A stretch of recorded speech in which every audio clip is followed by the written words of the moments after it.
smoking, but when they hear this song, they'll learn there's more to toking. 25,000 different things we can make from it, and if we give it a chance, we'll save the blinking planet. Food, fuel and medicine, necessities for life, a benefit to all of us, I wonder and delight. Within this smelly weed, there's more than meets the eye, so much, much more than smoking, it can cleanse our dirty skies. Cannabis, cannabis, we'll save the planet with cannabis. Hello, I'll never get this bit right. Right, it's my name. I'm Steve Danks. My radio station's called Hemp Works, and I'm on Time for Hemp, international, global, fantastic, part of the iHeartRadio network, and all put together by my good friend Casper. Tonight's guest, oh, by the way, I'm coming from Orchard in Jamaica. Casper's down in Portland as usual, and tonight's guest, I met her online the other day, and her Facebook profile totally intrigued me. So, young lady, would you like to introduce yourself? I'm Hello. Kerry. Hello, Kerry. Hello. And where are you from? I'm currently living in Fernley, Nevada, which is near Reno and Lake Tahoe. Whoa, I've heard of Reno. Reno in Nevada. Because I don't come from your part of the world. I come from the other side of the world. I was raised in Kauai, Hawaii. Finished my education in Northern California and now live in Nevada. Well, you sound quite well travelled. Hawaii must have been nice to be brought up in. It was a wonderful, in Honolulu Bay, where Puff the Magic Dragon lived. Oh, is that where he really lives? Yes, I'm from Honolulu Bay. Wow, I always, the magical bay, Puff the Magic Dragon lives by the sea. That was a lovely song, that was. I remember that as a kid. Yes. And I never knew that place really existed. Look at you, see, you learn something new every day.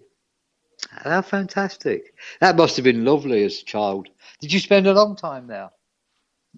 I moved to the Bay Area of Northern California, the wine country, and finished my high school and college there in Santa Rosa, California, where I studied agricultural business. Wow. And I most recently retired from the USDA Farm Service Agency after I broke my neck in a rollover car accident.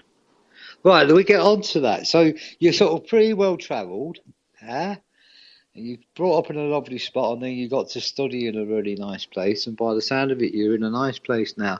And then you throw at us that you broke your neck in. So how long ago was this? I broke my neck December 3rd of 2005. So this is really quite recent, isn't it? Yeah. Yes. Yes.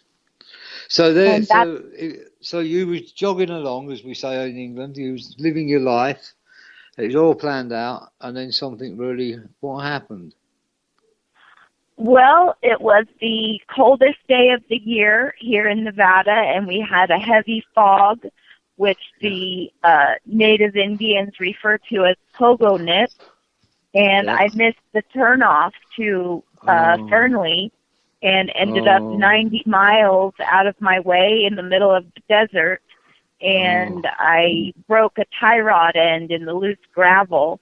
And it was a very slow motion. I didn't break any glass or really ruined my truck. I didn't have any scratches or bruises on me. But I hung upside down for a few hours and thought, nobody is coming to save wait you. a minute. What happened to the truck? What actually happened? How did you end up in that position? I broke a tie rod end in the loose gravel, and it just slowly sucked me over. It flipped you over. Oh. Yeah. But so you're in the fog, you're in the middle of a desert, you're in the middle, what sort of time of day is it? It was the middle of the night. Oh my God. And yeah, so I was hanging upside down and realized that nobody was going to find me in the middle of nowhere. So I released my seatbelt and fell into the passenger side floorboard with my head under me and my arms behind me, where I couldn't get to my cell phone. Some bird hunters found me at sunup, and they put their coats over me and went to the nearest sheep ranch to call for help, which happened to be the tribal police, and they realized they needed to call the Reno Washoe Sheriff's Department, and they brought the helicopter out and medevaced me out. Yeah. Oh. And obviously, this is where you sustained the injury. Yes. However, the doctor that checked me into the emergency, he wanted me to wait a couple days and let the swelling go down. And they say that the freezing temperatures, I had hypothermia and frostbite, and they say that is what saved me. But at the time, I had been working for a vet clinic and assisted in a lot of fascinating surgeries, and I had also had a successful lumbar surgery. I think I was still in shock, and I said, no, just go ahead and take me to surgery. And unfortunately, they did a tracheotomy on me. I'm not sure why, because I was breathing on my own, but it accidentally left a hole in the backside of the neck that was not caught, and so it left a pocket of infection. So the hardware that they placed in my neck got infected, and I had a very high temperature, like 103, I think, for several days. And spinal cord injured patients can't regulate their body temperature, but my husband at the time was concerned that it was damaging my brain.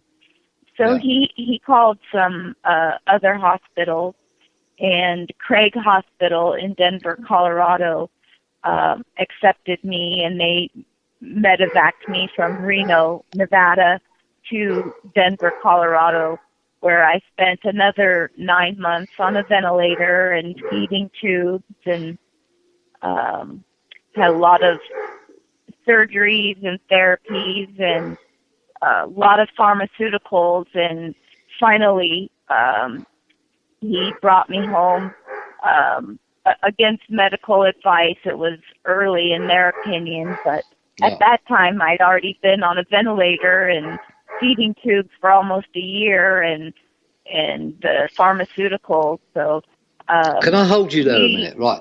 Because I just told you that I just want to catch up. So you was in the truck, driving through the desert on a very bad night. You had a very bad accident where the vehicle got turned over, and in that accident you sustained a neck injury. Is that correct? Yes. And then from the surgery level. Okay. So then from the surgery they done at the first hospital, that caused an infection, which led obviously to all this extra time in hospital and all the complications. Yeah. So was it the infection that caused all those complications, not the operation itself? Correct. That's correct. Wow, blimey. So possibly if you just had the operation, everything would have been okay. But because of the infection, you've obviously had another year in hospital and close to death by the sound of it, and all sorts of horrible things. Right. Wow. So when you got home, what sort of condition was you in? Well, I was paralyzed from the from the neck down. I'm in a power wheelchair. And so the Nevada law at the time would not allow me to come home until we had our home was modified for my needs with ramps and showers and oh my God. So our local high school construction club, they rebuilt my house and made it possible for me to come home. We live in a wonderful community. Can you explain for people that don't know what a because there's like all different plegics, there's quadriplegic, paraplegic. So could you actually describe for people that don't know about what a paraplegic or a quadriplegic is? What does that actually mean in real terms? Sure. A paraplegic has use of their upper body. They have trunk control and their arms and hands function. A quadriplegic usually does not have trunk control. And in my case, I have use of my arms, but my hands are contracted. And so and many quadriplegics also are ventilator dependent, high level quadriplegics. Yeah. I was ventilator dependent, but the 9 months in Colorado was for a weaning program. And I have a friend here locally who, to this day, he's not ventilator dependent, but he did not regain his swallow, so he can't eat or drink.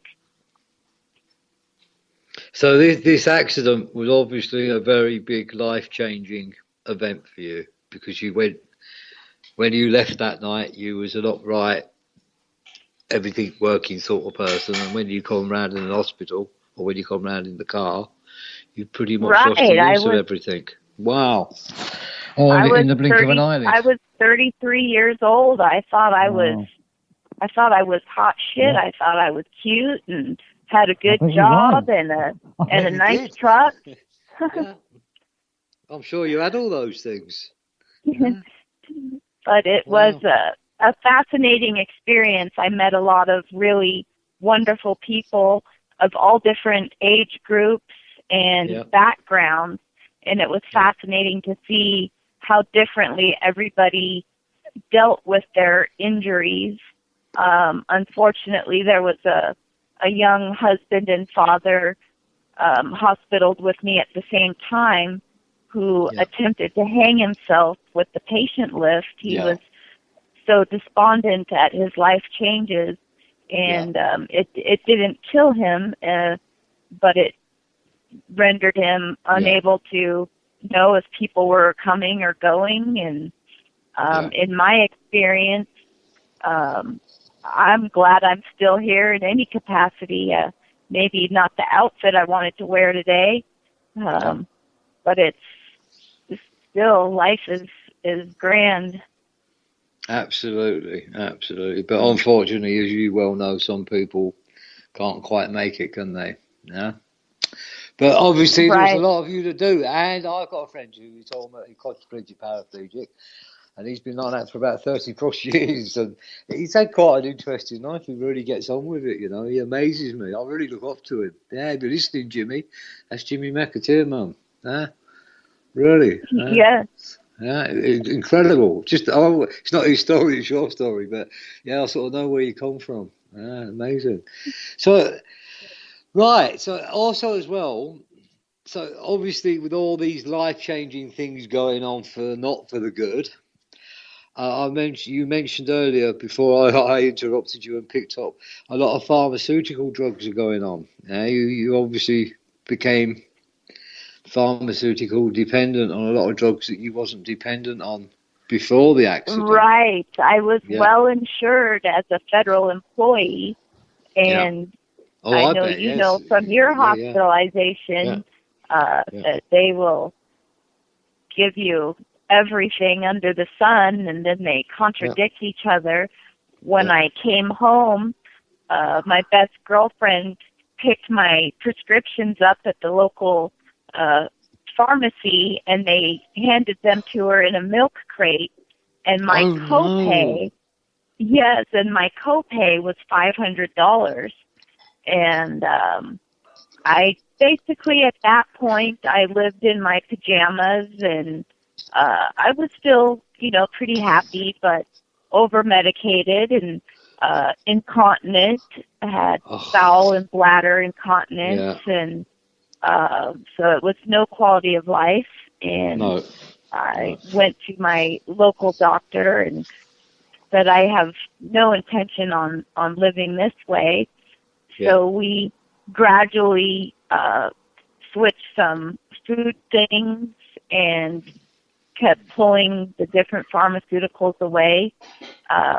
My husband at the time was a county employee, and as I said, I worked for the USDA.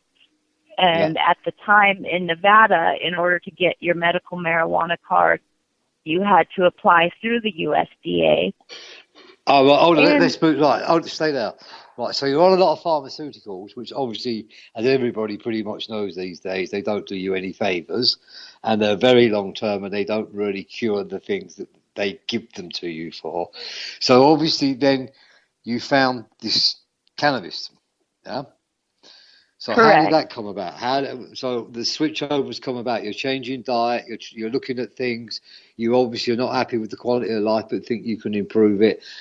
So what happened? What made you look at cannabis?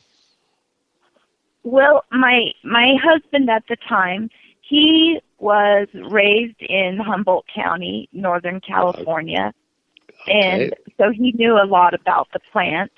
But being a county employee and myself being a federal employee, we had to make sure that everything was legal. And of course, it's expensive to invest in. But he was able to, every morning I had a tea. He made tinctures and topical, and set me up with a vaporizer as well. Okay, so I've got to stop you again. So the state where you are, which is Nevada, it's legal for you to have what they're calling medical cannabis, medical marijuana. Is that correct? Correct. Oh, yes. Brilliant. So, right, obviously, you're on all the pharmaceuticals, and for some reason, because of your husband's come from Humboldt, which is a famous growing county in California, one of the first, I believe, but we're not doing an history lesson. So he's obviously educated, and he said to you one day, well, why don't you try some of that? And you tried it, yeah? Right, and I had not tried it previously. Right. I went to a Catholic school, and I listened to to the Reagans just say no. I believe a lot of people did. A lot of people did. It was the very devil's convincing. plant. Yeah. They convinced 99% of the population worldwide, I think. So you're not alone in that. So I think, obviously, one thing I find ironic, I come from an agricultural family and background, and, I've received opposition from, people who proclaim to know the difference between dairy cow hay or beef cow hay, horse hay or goat hay, but they wouldn't know the difference between hemp or cannabis, a male plant or a female plant, sativa, indica, or rudialis. Because I'm sorry I'm laughing. The average person gets their food from Walmart. They don't even know the difference between tomato plants now. Absolutely. It all comes in a package in a supermarket. It's plastic food. Yeah. So what was your first experience like? This evil weed that you've been told was an evil weed. Now you're going to go and try it. What was that like? Well, the first time trying it was actually in smoking it, which is not the best route of administration for me because I had a partially paralyzed diaphragm. But we didn't at that time have a vaporizer and hadn't made the tinctures and the topicals yet. But and of course my husband could not partake because he was a county employee. But absolutely, but you are taking it for medicinal purposes anyway. So right, and I had no concept of even how to hit a pipe or a bong, and I have to say my advocate, it was a neurologist here in northern Nevada who wrote the prescription after they did all of a lady neurologist here. They put me through all the tests trying to figure out the cause of my seizures, and she wrote the prescription. And I had a legal advocate through Northern Nevada Normal, and he set me up with a water bong.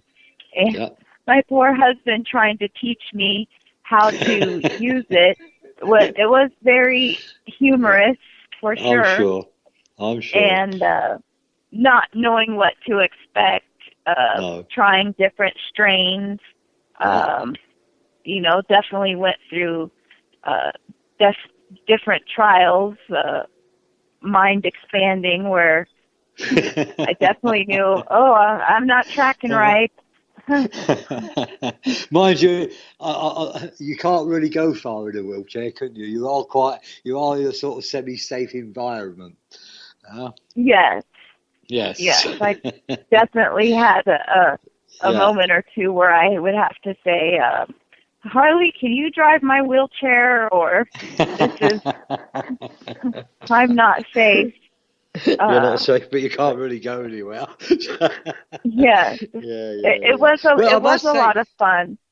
Yeah, it can be fun. Obviously, for some people, it's a bit scary if they're not in the right environment and they're not sure of themselves. So, again, all this is about the education, isn't it? All this education should be out there now, where they're telling people how to use it. And because, as you say, it's fun, but on the other hand, for somebody on their own, it's not right that they don't know, and there's somewhere where they can go. Because everything else they teach you want to know how to use a computer, you go down the library or go on a course. You want to know how to cook, it's all the same, isn't it? So why they don't do it for cannabis, I don't know. But it's getting better. So anyway, you sound very, very well informed now. For somebody who didn't know much about it, now you sound very confident about all these sativas and ruderalis and bombs and tinctures, and it sounds like you've educated yourself quite well. Well, it's just been a long haul, and knowing what I know now, I'm embarrassed of my ignorance about the plant, and I'm more embarrassed of my blind faith in the benevolence of our government. Yeah. Well, I don't think it's ignorance, because like yourself, you didn't know anything, and when you have educated yourself, you've educated yourself well, and now you know the truth. So you can't blame people for not knowing, especially when it's been a pack of lies they've told about it everywhere. Mm-hmm. We all fell for it. Yeah. And knowing the profits that it can take away from the pharmaceutical industry, and then the profits, and to think when they first made it illegal, that was, the pharmaceutical industry wasn't even as large as it is now. No. So to think it was taking away from the oil industry, just the criminals behind it, and the people who are suffering. And even if it's just for recreational use, laughter is good medicine. Absolutely. It's not a big problem, is it? And as I say, from your background, you come from sort of, a nice upbringing, church people, regular people, don't drink, don't go to orgies. Yeah. You work for the government, and it makes you, after you find out the truth, to turn around and go, well, they're just a bunch of liars, they're a bunch of gangsters, they're a bunch of criminals. When you're a law-abiding citizen. And this is what it does. It makes law-abiding citizens understand that we're being ruled by corrupt people. Our laws are wrong, our healthcare is wrong, the environmental system is wrong, how they're digging up oil, the logging industry is wrong, the cotton industry is wrong, the food industry is wrong. So it brings all these things into disrepute because they've been telling lies about it all the time. Mm-hmm. And it's good now we're getting informed, aren't we, through radio stations like Time for Hemp and magazine articles, and and it's the same story wherever you go around the world. It's not unique to your country or your state. This is happening everywhere. So anyway, moving on. Let's go back to you've tried the medicine, you've got your head around it. So how has it affected you? What has it done for you? What has the use of it done for me? The use of cannabis-based, what they're calling the use of cannabis. How does that work for you medically? Well, the first thing, it helped me get off of the pharmaceuticals, and then opened my mind to study things that the injury has blessed me with the time to study things that I didn't know I was interested in. And now that I'm divorced now and I don't have children, so I'm free to help educate other people and protect other people's rights. So it has been a blessing all the way around. It's funny, isn't it? I had end-stage sort of cancer and liver cirrhosis. I got to 48 hours away from death, and I look at it as a blessing. When I look back now, it's a blessing. So what can you say? And you just said exactly the same thing through a different set of circumstances. I wish it hadn't happened. You know, and I wish what had happened to you, but it has, and we've made the best of it, haven't we? And it sounds to me you're a bit like me. I think I'm a better person now, as I said, at 33, thinking I was hot shit. At that point in my life, I like to go out and drink and party, and I was self-destructive. And now I love myself and want to take care of myself and my family. Oh, bless. Yeah. How lovely. Well done, you. Yeah. And it takes people like us to stand up and tell these other people, doesn't it? So anyway, I picked up and you said you got off pharmaceuticals. Now, one minute you're telling me you're picking them up by the lorry load, by the sound of it, or the van load. And the next minute you're telling me you're off them. What, pretty much all of them? I still take 2 medications that have to do with my bladder. And that's not bad. I am currently taking Ormus water and paste from Vancouver Island, and I believe that is going to get me off of these last 2 pharmaceuticals. Would you like to tell us a bit about that? Ormus, what did you just call it? Tell us a bit more about it. Vancouver Island Ormus water and paste, and most of us are magnesium deficient. And I wish Kevin were here. Kevin Hay is the man that sent it to me and makes it. But these are all the minerals from the sea there in Vancouver Island. And it has made also a big difference. I can tell better mental clarity.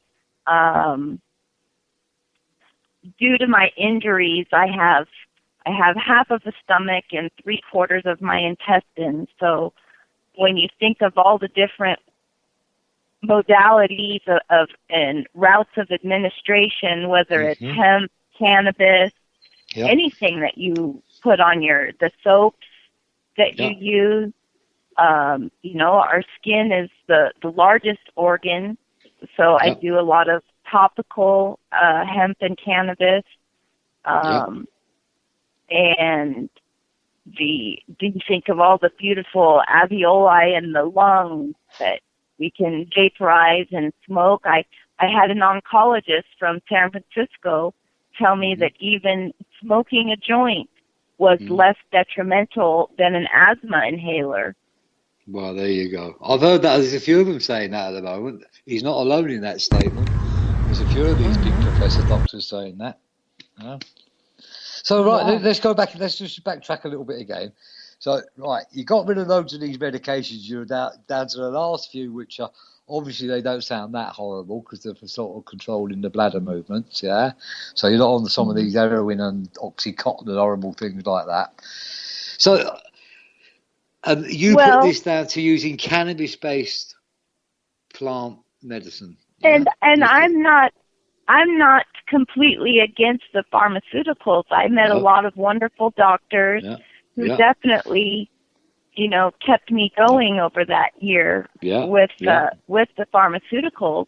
But then trying to get off of them, especially the opiate. At one point, they put me on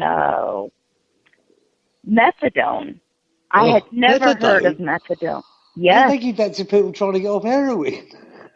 Yes, so I was on a combination of seizure medication and methadone, and I had overdosed twice that I'm aware of on that, where they had to give me the adrenaline shot in the ambulance. Oh my God. Yeah. Ah. So right, Very so anyway, how did cannabis help? What did it do for you? Besides getting you off the drugs, what were the physical? What did you do? And how did you take it? You didn't like the smoking bit, so you moved away from smoking. How did you start getting this food medicine inside of you?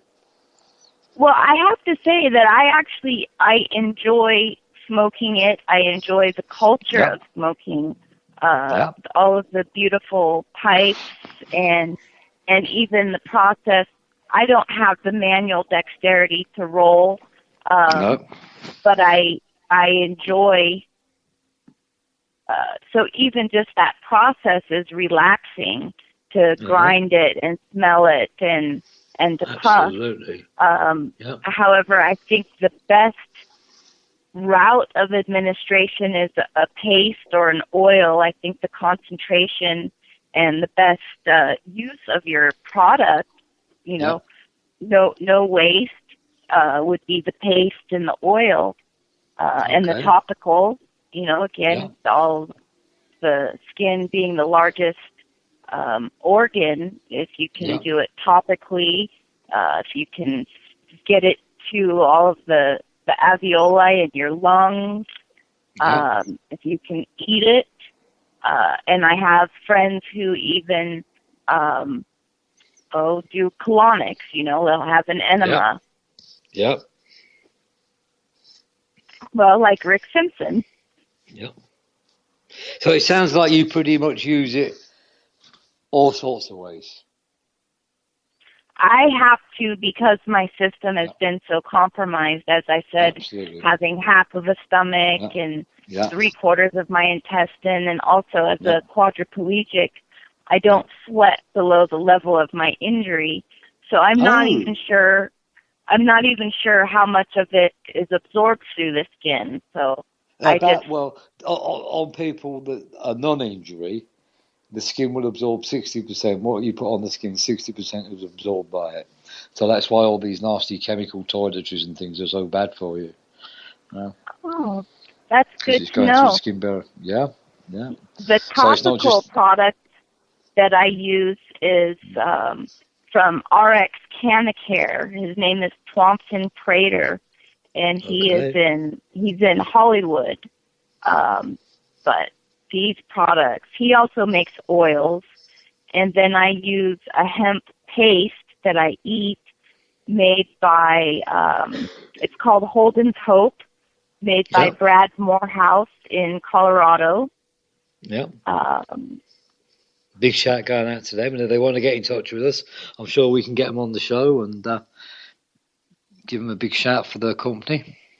Yes, well, it was Peter Eugene. It was Peter Eugene who turned me on to that, Holden's Hope. Hello, Peter, if you're listening. We like Peter. Peter's good. He's always battling that old Peter, isn't he? Yes. He's good, Yeah, I'm sure you two will be doing a show shortly. I do hope so. So obviously this cannabis then is created a lot of improvements in your life. Yeah? Yes. The first time that I really realized that I was stoned, I guess, for lack of a better word, some kids had been taunting the tigers in the San Francisco Zoo, and one of them fell in the pit and was mauled to death by the tiger. I remember reading that in the news. Yeah. Well, all of a sudden I was stoned, and I have a really large house cat. And I just looked at her, and I thought she was a tiger. And I remember telling my husband, "Don't taunt the tiger. You better feed her." And then another time I was outside, and I was really examining the rocks and having a conversation. And I said, "Hello, rock. How old are you? Where have you been? How did you get here? And what did they say? Oh, yes, we had lovely conversations. I'm sure. They go back a long time, don't they, Rocks? Very yes. Yes, it really helped me to understand and recognize our connectedness, how everything is connected. Yeah. Well, this is the joy, obviously, coming from the agricultural background that you come from, that you realise that hemp is part of the ecosystem. And without it, the ecosystem doesn't function properly. Yes, we definitely need to be planting hemp around all of these nuclear sites to mitigate the radiation. And although I recently read an article too that in Russia they had used mushrooms. Yes, there's quite a few plants that cause this bioremediation, I think it's pronounced. Basically, it eats the crap out of the ground. Sunflowers, rhododendrons are very good at it. But like all things cannabis, hemp just does it so much better. And bamboo?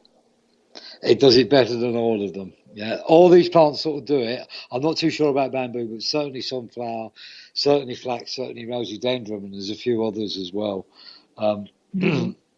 Because they actually, at Chernobyl, they used it down there when they had the Chernobyl accident in Russia, and they done all the scientific work there and proved that it does eat the radiation and strontium-137 out of the ground now. Yeah. So they should be using it in Japan now. I'm very curious. As the First Lady of Japan, I noticed they're posting a lot about hemp and how important it is to them. Oh, I'm going to big myself up, actually. We sent her some products the other day, and there was a picture of her looking at all the products, and one of our products was on the table. So anybody listening, thcv.co.uk. Yeah, man, go there now. thcv.co.uk. Yeah, the First Lady of Japan was looking at our products. They're having a conference over there quite shortly, either June or July, around about the 16th. And that's what's coming up about this pyroremediation and using hempcrete as a way of growing the hemp to eat the radiation and using hempcrete to encase the nuclear buildings. It could work. Well, it's certainly worth looking at. I don't know if you have conversed with James Novak of Hemp Solutions USA, but he and his crew, they are touring the country and teaching the communities how to build with hempcrete. He and Derek Cross and Brad Callio and it's amazing material, hempcrete. I mean, moving slightly away from what we were talking about, hempcrete is just one of those amazing. If you're not familiar with it, go online, look at Steve Allen's book. He was one of the founders of it. There's loads of guys out there now doing stuff with it. It is just unbelievable what you can do with this building material, which the pyramids have been made out of it, and they found part of a temple in India was built out of it. This is the material that ancient people used to use, hempcrete. Yeah, it's the building material of the ancients, and they're starting to prove it now. And it's carbon negative. Absolutely, it's all carbon negative. It locks it away perfectly. It's just you can't have a better building material. It's just everything that any builder or designer ever wanted. And that's not me saying that. That is professional designers, architects, and people that are involved in this industry. The British Museum's just used it, and so has the British Library. So there you go. So what's the next bit for you? So you're using this cannabis medicine. It's obviously giving you a much higher quality of life than eating a bucket load of pills every day. You sound very vibrant. You sound very positive. Yeah. What goes on now? What do you do? Nevada, at the time when I first got my card, it was strictly grow your own. But this year, they have opened dispensaries here in Nevada. So we're coming along. So as a quadriplegic paraplegic, obviously it must be quite difficult for you to grow. So having the facilities of these where you can dispensaries, that obviously must benefit people like yourself, because not everybody can grow it, can they? Yeah. Right. Yeah. And it's so expensive to get into growing it. You can't grow outdoors there. I would have thought you could have grown outdoors in Nevada. Surely Well, you have the right sun. We did. However, my husband, he wanted to, they didn't think I was going to live. And so he went all in and had a greenhouse and a shop and some outdoor. Bless him. He really went for it, huh? Yes, and always rotated strains and just to experiment what was going to be the best strain for my needs. Can I bring you up on that? You said varying the strains and rotating them. Do you still do that? Do you still find benefit from that? What's your views on that? Yeah. Can you say again my views on? So, what is your views on rotating strains? Do you think it's a good thing for you? I think that you definitely need to switch it up a bit, because I experienced that. I'm sure maybe not immune is the word for it, but after a while you need to switch to something else to. Yeah. Because I've interviewed people that sort of find that they like one particular strain, and I'm like you, I like to keep varying it, and I find every time I vary it, it helps a little bit more, I like to vary the strains around. Yes. Yeah, I certainly agree with you on that. Yeah, but obviously some people that just like one strain, that's fine. I know a lot of the kids are very strain dependent, if you like. They like, once they find the one that works for this Dravet syndrome and epilepsy, it seems to be that's the one that they like to stay with. So it's interesting, isn't it? Different people, different things with the plant. The main thing is having access to it, isn't it? Yes. Yes. And it was interesting when I applied for my card. The youngest Nevada patient at that time, I think, was 2 years old. And then there were senior citizens. And it was all definitely mind-opening to me when I realized, okay, I'm not a criminal. I don't need to be embarrassed or ashamed. No. For healing yourself. Yeah. And it's a shame. I think you know, the same as I know, that there's so many people out there that want to try the plant, but as you say, they're too ashamed or they can't do it for some particular reason. Yeah. And I laughed about those two mind-altering experiences where I was talking to the cat and the rock. Yeah. However, I have to say some of the hallucinations that I had on pharmaceuticals, especially they had me on blood thinners. I had terrifying hallucinations that nearly killed me with the blood thinners. Yeah. Yeah, absolutely. As I say, it's funny, isn't it, how everybody picks up on this small negative side of cannabis that doesn't affect everybody, right? Mm-hmm. And even the ones it does affect, some people like yourself can laugh it off. It's a very small percentage of people find it quite scary. But they forget to mention that when you're on all these heroines and concoctions of drugs, you don't even know your own name half the time. And that's how I was. Yeah, like for crying out loud, I saw things on pharmaceutical drugs that were like more vivid than LSD and psilocybin mushrooms put together. But people never seem to pick up on that they got all these side effects.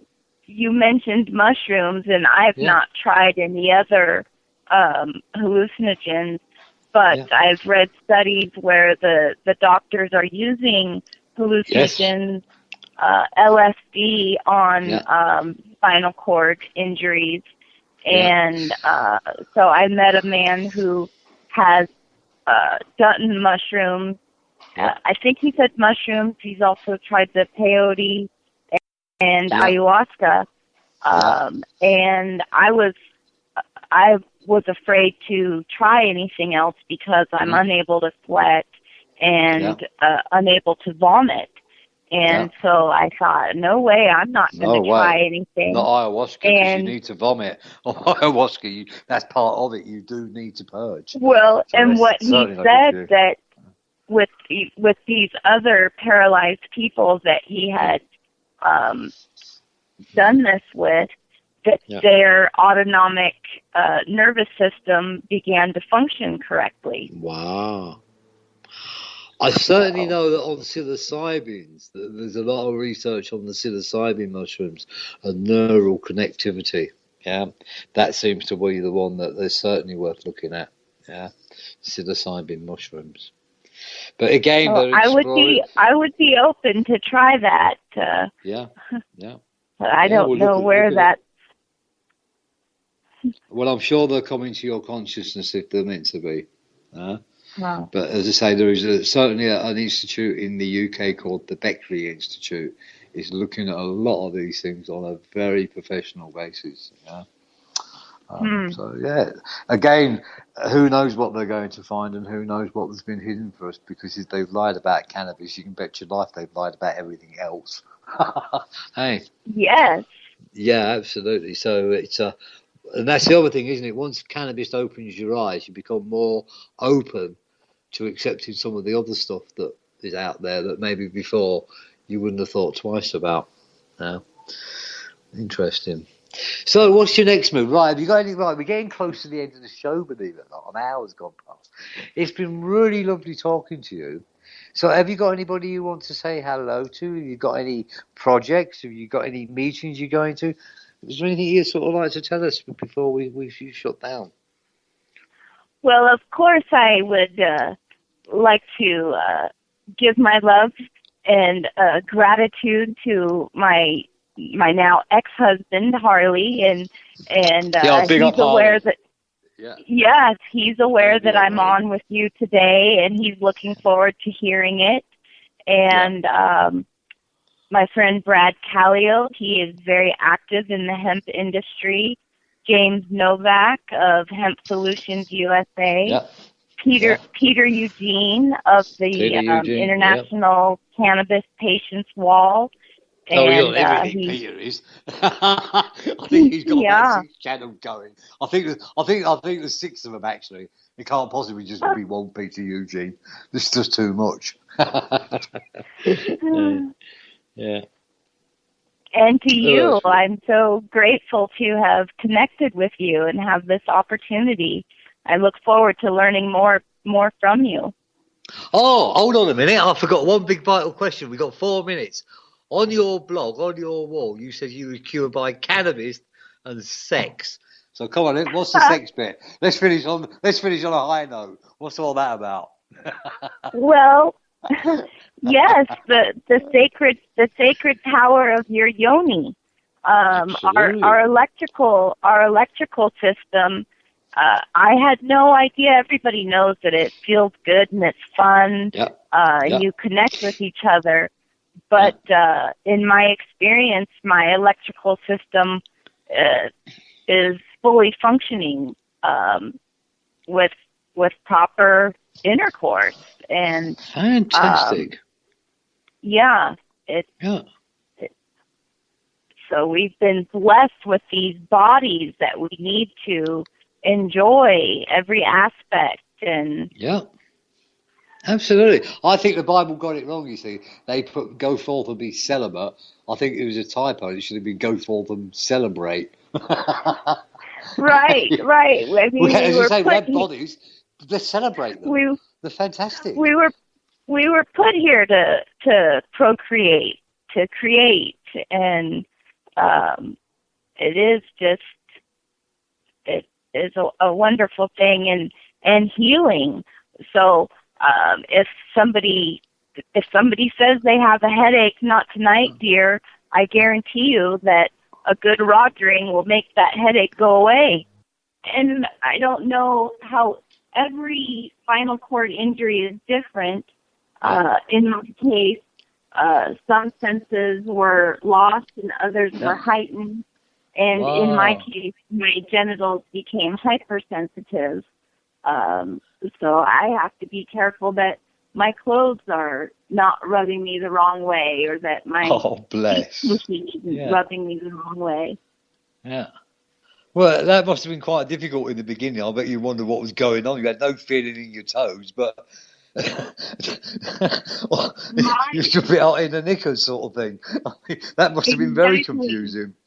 Well, yes, it is fun. I mean, I wouldn't wish this injury on my worst enemy, of course but the experimenting with what I can feel and not feel is fun. I can feel the water of the shower water hit my feet, but I couldn't tell you what temperature it is. Oh, that could be I dangerous. can't tell you what temperature it is until it hits my upper body. Yeah. And when I go in for procedures, they do the feather test and the pin prick and little electrical chunks, and it's exciting to see how my body changes each time. And if you just allow your body to heal and feed yourself the right food, your body will heal. Of course it will. Absolutely. I'm living, walking, talking proof of that. Yeah? So I agree with you entirely. Listen, I've got to shut this down in a minute because I want to go and have a wee, and then I've got to go and do another radio station. So it's been really, really nice to be in contact with you. Yeah, and I'm going to sort of follow you on Facebook a bit. Yeah, and keep taking copious amounts of hemp seed oil, lots of cannabis, and you never know, you might even start regenerating. Yeah. Yes, anything's possible, isn't it? I have regained a lot, and I look forward to gaining more and sharing my testimony with others. And hopefully we can share the love and heal the planet.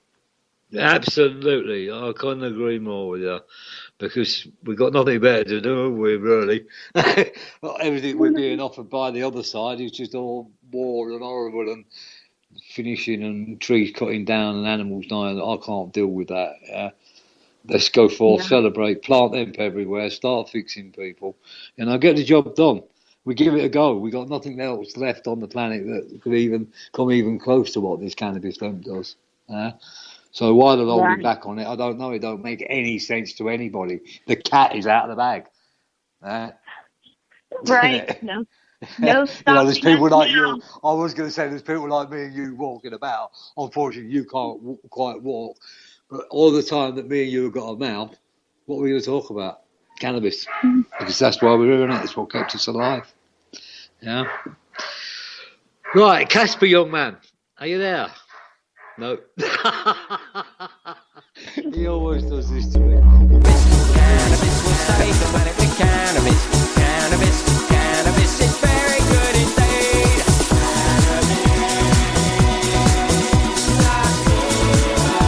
A miracle to life.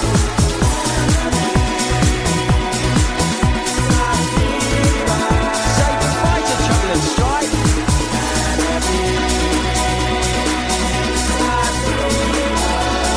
gift to the world.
Listening to the Time for Hemp Global Broadcasting Network.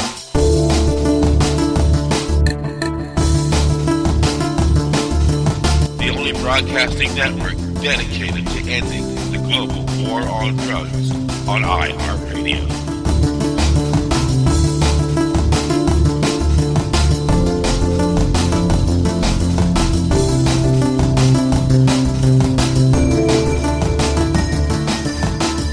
Please share us with your friends.